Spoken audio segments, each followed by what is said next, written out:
cudurkan loo yaqaano monkey pox virus Soomaalidana u taqaano furuq daanyeerka markii ugu horeysay waxaa la ogaaday 1950kii inta badan waxay shabahaan ay isku yihiin cudurka loo yaqaano smallpox-ka ama furuqa marka maadaama iska ag dhow yihiin waqtiyadaas dadka waxaa la sii jiray talaalka smallpox-ka marka maadaama furuqa adduunka laga cirib tiray 1980kii inta ugu badan isagana cudurkan caseskiisa lama arki jirin ama aad u yaraayeen marka horta cudurkan inta badan waa cudur ka soo gudbo xayawaanka gaar ahaan daanyeerka una soo gudbo bini'aadamka cudurada noocaas waxaa loo yaqaanaa zoonotic disease marka cudurka inta badan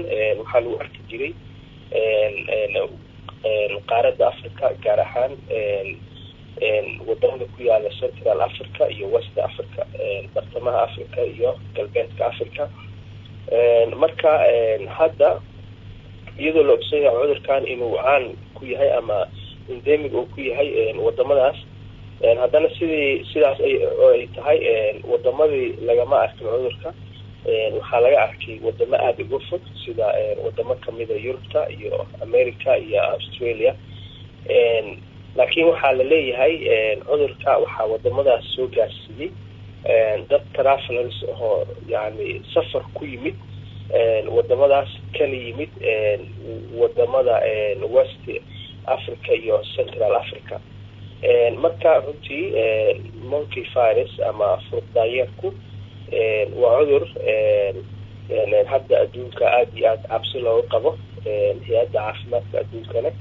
ay runtii yani wadamada ay ku dhiirigelinayso guud ahaan in laga digtoonaado halista uu leeyahay cudurkaas laana maxaa yeelay waa cudur aad iyo aad u faafaayo faafitaankiisa iyo xawaaraha faafitaankiisu uu aad u sareeyo marka waa halis caafimaad oo kale oo kusoo korortay adduunka waqtigan waa gartay marka doctor inta badan haatan kiisaska meelaha lagu arkayo waa wadamada galbeedka gaar ahaan Yurub wadamadan Mareykanka Canada Australia iyo 9 wadan oo Yurub ku yaala in la yiraahdo xanuunka kiisas badan oo kamid ayaa lagu arkay maxaa keeni kara maadaama wadamadan ay yihiin kuwa dhanka caafimaadka ku hormaray oo wadamada dunida ugu horeeyay yihiin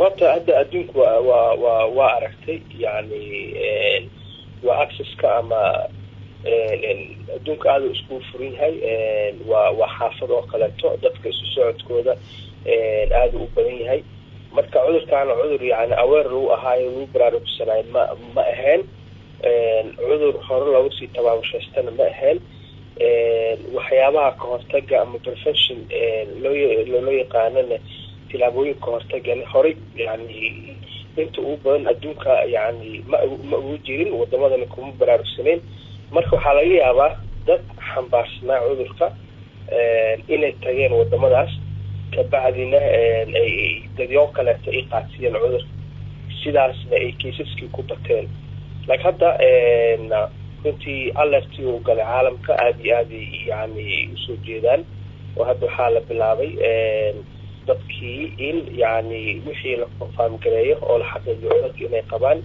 iyo wixii lagu tuhmaba yani cudurka inay qabaan in isolation lagu sameeyo la karantiilo dadkiina loo bilaabo yani wacyigelin inay iska ilaaliyaan cudurka waa gartay marka ka waran qaabka isku gudbinta ka waran oo tusaale qof xanuunkan qaba inuu qof kale u gudbiyo maxay u baahan tahay oo astaama ama talaabooyin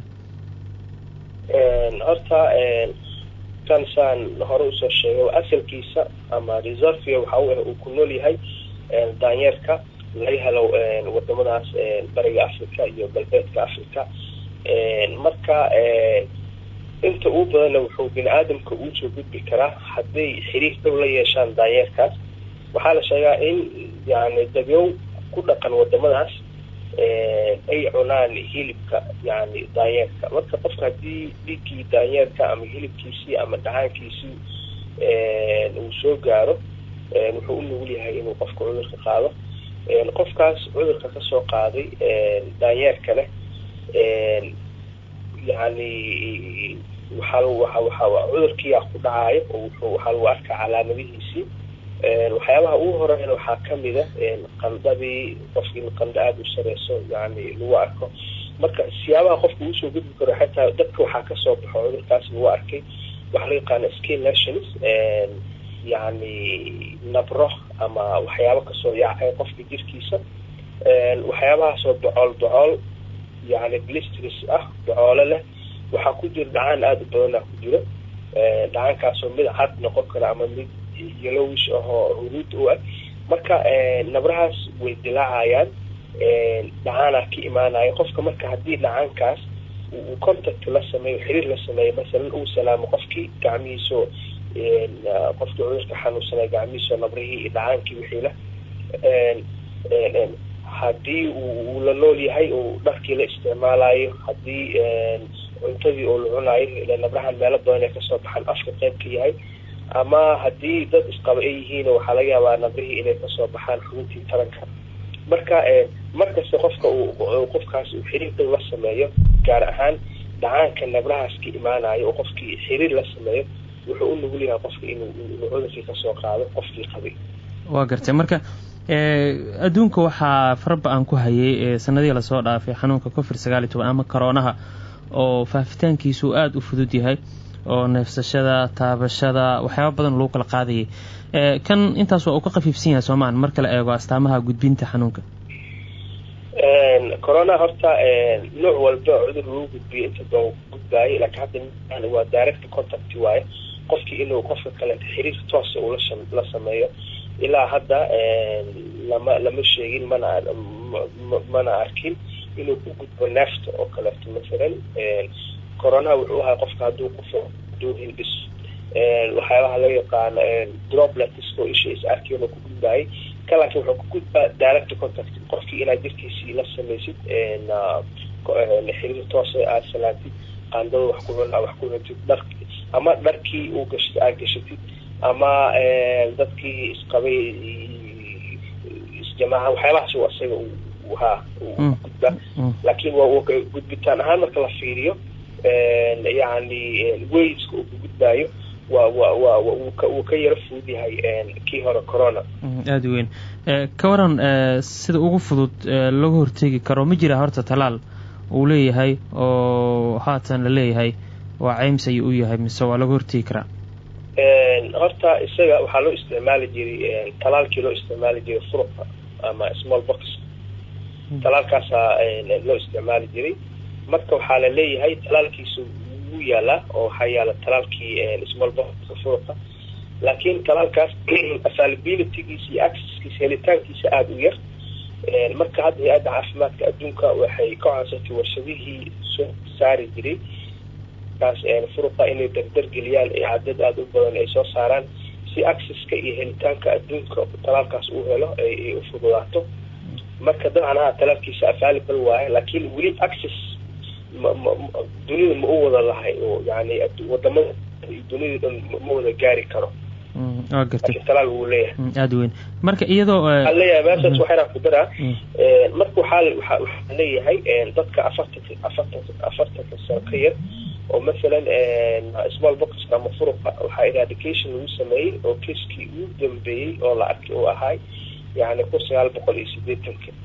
yani wixii dhashay 1980 iyo wixii ka horeeyey waxay u badan tahay inay qaateen talaalka furuqa small boxka. saas daraadeed waxaa leeyahay waxay haystaan difaac. marka iyaga yani waxay u badan tahay jirkooda inuu iska caawiyo viruskan cusub oo monkey box virus. laakiin dadkii dhashay 1980 wixii ka dambeeyo waxay u baahan yihiin talaal, maadaama jirkooda uusan aqoon viruskan inuu nugul yahay inay qaadaan. okay. marka maxaa sababay wadamada Africa gaar ahaan bartamaha iyo galbeedka Africa oo xanuunkan amaba cudurrada noocan oo kala aad looga bartay in maanta kiisas aan laga soo warinin oo wadamadii galbeedka laga soo wariyo? Africa iyada maxaa sabab u ah? wallahi saan ku sheegay horta cudurkan viruskan wuxuu caadiyan ku nool yahay ama hooy u ah ama reservoir u ah daanyeerka. marka daanyeerkana wuxuu ku nool yahay dhahaan forestiga meelaha kaymaha ah. dadkaana marka waxay sameeyaan oo wadamadaas ku nool inay inta baxaan daanyeerkii raadsadaan ay tagaan kaymihii daanyeerkii soo qashaan oo hilibkiisii soo qaataan. marka dadkaas yani cuno hilibka daanyeerka, dhiigii daanyeerka yani jirkooda uu soo gaaro, dhacaankii daanyeerka, dadkaas waa dadka inta doon oo ku dhaco. marka maadaama dadkiina dad hayooyin ay yihiin oo adduunkii u safraayo adduunkii tagaayo, marka yani way gaarsiin karaa cudurka adduunka intiisa kale. doctor Caynta adoo mahadsan. ugu dambeyn Soomaalida caalamka ay ka mid yihiin ama wadamada dunida ay xiriiro kala duwan ay la leeyihiin, maalin walba dad dunida daafaheeda u safraya ayaa dalka yimaada kanana baxa.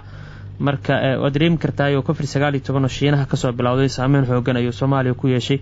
ma jirtaa baqdin gudaha Soomaaliya ee la xiriirta in xanuunkan uu soo gaari karo mastaamiis lagu arki karo? haddii ay jirto xitaana sidee lagu hortagi karaa?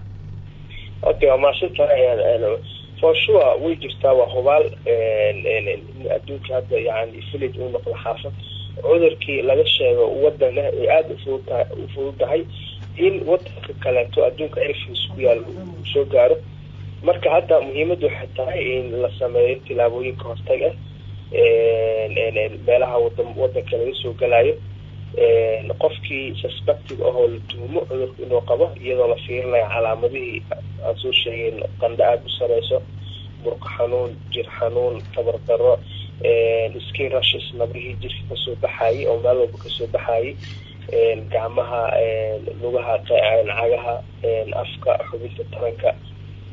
haddii qofka marka la tuhumo inuu suspected yahay, in bulshada aan lagu soo fasixin oo la sameeyo isolation quarantine la sameeyo.